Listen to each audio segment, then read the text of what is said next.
Remue ménage.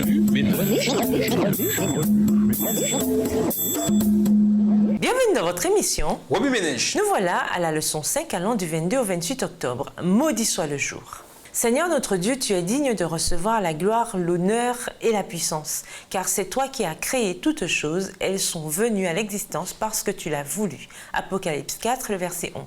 Les tempêtes de la vie déferlèrent sur Job et le secouèrent fortement. La tragédie peut frapper au moment où l'on s'y attend le moins.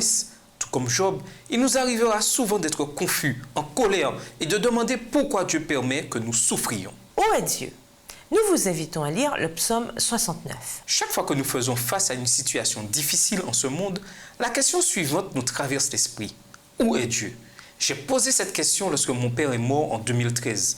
On peut la poser quand on perd un être cher, un emploi, quand on doit interrompre ses études par manque de fonds, quand on est impliqué dans un tragique accident de la route, quand on a faim ou quand on est malade. Et cette liste est loin d'être exhaustive. De telles situations se produisent tôt ou tard, qu'on soit chrétien ou pas. Mais elles sont plus frappantes quand ce sont des chrétiens qui les vivent. Pourquoi Dieu permet-il aux épreuves de s'abattre sur ses enfants? S'il est assez puissant pour nous protéger du mal, du chagrin et de la souffrance, alors pourquoi nous arrive-t-il de souffrir? Quand j'étais petite, mon père testait parfois mon obéissance. Par exemple, il m'achetait de la glace et me disait de la manger. Ou bien, il me demandait de tondre le gazon. J'ai obéi aux deux instructions. Pas de problème pour la glace. Mais ceci ne m'a rien appris sur l'obéissance. Quant au gazon, c'était une autre histoire. J'ai dû y consacrer temps et énergie, croyez-moi, sans aucun plaisir.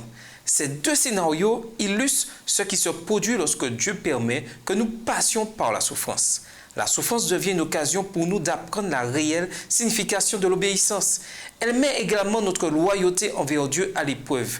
Il est difficile d'être obéissant et loyal envers Dieu. Cela exige de la discipline, de la foi, du courage, un engagement inébranlable à le croire et la certitude qu'en dépit de la souffrance dont nous faisons l'expérience, il a nos meilleurs intérêts à cœur. Cependant, aucune de nos souffrances ne peut se comparer à celle de Job.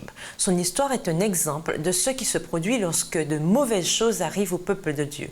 Cependant, toute la souffrance, tout le chagrin, tout le désespoir se résume à deux faits.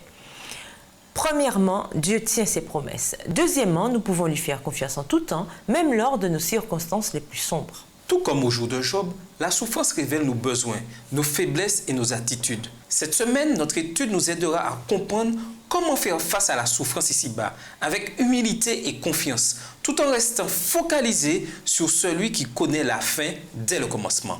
Au revoir. Et à demain si Dieu veut. Remue ménage.